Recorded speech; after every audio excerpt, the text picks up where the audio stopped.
Shalom, Bapak Ibu yang kami kasihi dalam nama Tuhan Yesus Kristus. Kami dari Majelis Daerah YPP Batu di Sumatera bagian Selatan dan Sekolah Tinggi Teologi Ebenezer dalam program Sabda Ilahi menyapa Anda pagi ini. Tuhan Yesus memberkati.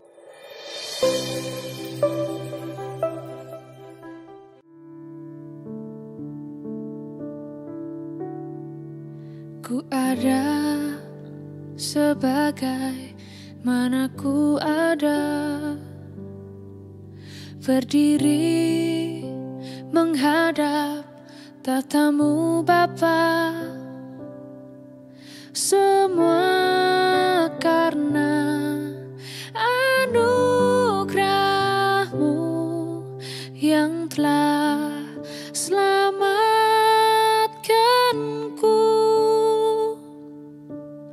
Ku hidup dalam segala kelimpahan, ku layak untuk melayani Tuhan. Semua karena anugerah-Mu tercurah bagiku.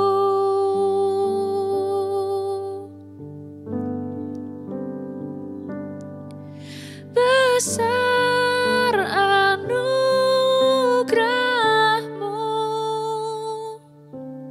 berlimpah kasih-Mu, semakin hari semakin bertambah besar anugerah-Mu. Shalom Bapak dan Ibu, selamat pagi saudara-saudariku yang terkasih dalam nama Tuhan, sahabat setia Sabda Ilahi. Hari ini kita bersyukur kalau kita masih diberikan kekuatan yang daripada Tuhan, dan kita bersyukur hari ini juga kita bisa mendengarkan firman Tuhan dalam Sabda Ilahi. Dan hari ini kita akan merenungkan firman Tuhan bersama-sama yang berbicara tentang satu tanda kasih Allah yang sering kita pandang dengan kagum, namun jarang kita hayati maknanya secara mendalam, yaitu busur pelangi dalam Kejadian 9 ayat yang ke-13. Maka tema pada pagi hari ini adalah busur, tanda perjanjian kasih Allah. Firman Tuhan berkata, "Busurku kutaruh di awan supaya itu menjadi tanda perjanjian antara aku dan bumi." Dalam bahasa Ibrani, kata busur di sini bukan sekedar pelangi biasa, melainkan secara literal berarti busur panah, alat perang yang menggambarkan murka dan keadilan ilahi. Sebelum perjanjian ini, dunia telah disapu oleh air bah yang mengerikan, yang bukan sekadar fenomena alam, melainkan manifestasi keadilan Allah yang murka atas kedalaman dosa manusia.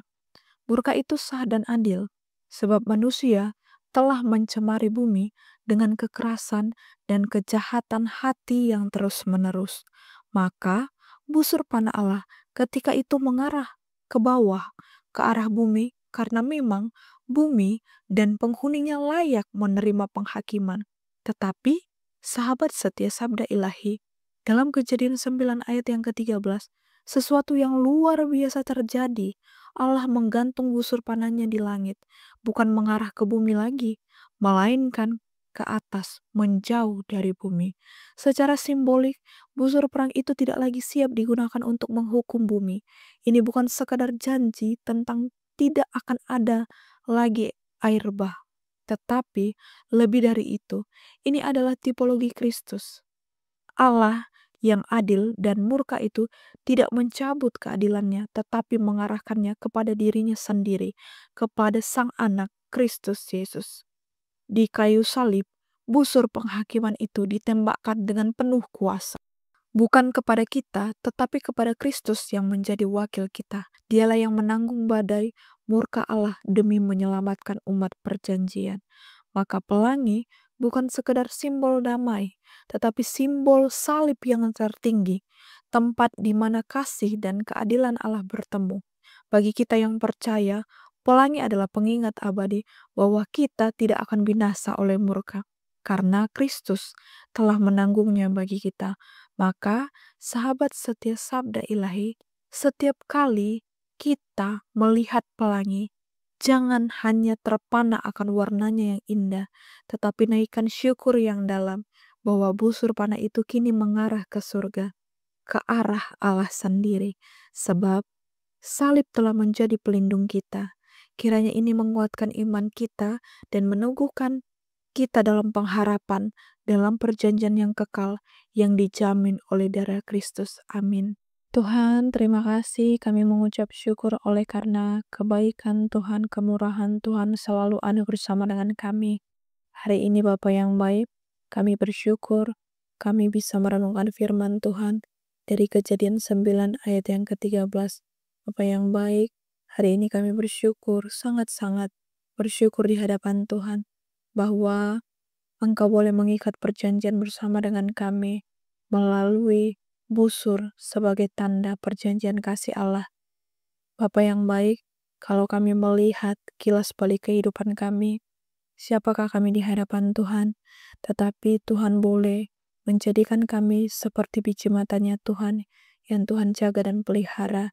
Terima kasih Bapa yang baik. Hari ini kami mensyukuri itu semua dengan kami meresponinya mendengarkan firman Tuhan. Terima kasih ya Tuhan. Biarlah kami boleh terus belajar memahami bahwa kasih Allah begitu besar dalam kehidupan kami. Kasih Allah tidak pernah terbatas dalam kehidupan kami. Dan kasih Allah itu sempurna dalam kehidupan kami. Terima kasih ya Tuhan. Terima kasih untuk setiap kebaikan Tuhan. Dan hari ini Bapa yang baik, hamba berdoa untuk setiap Bapak Ibu yang boleh mendengar pada pagi hari ini. Berkatilah ya Tuhan dalam setiap kesehariannya, aktivitasnya. Biarlah ya Tuhan, kuasa yang daripada Tuhan, kekuatan yang daripada Tuhan boleh menjadi bagian Bapa dan Ibu. Berkati mereka ya Tuhan, yang mungkin saat ini dalam kelemahan tubuh, kiranya Engkau yang boleh memulihkan secara total melalui istirahat yang cukup, makanan yang bergizi, para tim medis, dan obat-obatan yang ia konsumsi. Bahkan kami juga berdoa ya Tuhan, apabila saat ini ada yang menyimpan pergumulan, kami berdoa dalam nama Yesus. Kiranya Engkau Allah yang boleh menjadi sumber jawaban dan jalan keluar setiap hamba-Mu yang mengalami beban yang berat. Kami percaya ya Tuhan, bahwa setiap kami yang letih lesu ketika kami datang kepada Tuhan, ada kekuatan yang baru. Terima kasih ya Tuhan, dan saat ini ya Tuhan, tentu kami akan berpisah, dan kami akan melanjutkan setiap aktivitas kami. Mari Tuhan berkatilah ya Tuhan, supaya kami boleh terus dalam koridornya Tuhan. Kami rindu ya Tuhan, kami hidup menurut seturut apa yang Tuhan kehendaki dalam kehidupan kami. Jadikan kami berkat bagi keluarga kami, bagi sanak saudara kami, bagi masyarakat, dan bagi bangsa ini, terkhusus bagi gereja. Dan dimanapun kami berada ya Tuhan, kiranya kami boleh menjadi garam dan terang dunia. Terima kasih Bapa yang baik, kiranya firman Tuhan ini boleh terus menguatkan kami untuk kami boleh melanjutkan kehidupan kami. Terpujilah Tuhan, kami kembalikan segala kemuliaan dan hormat hanya bagi Tuhan. Dalam Kristus Yesus, amin.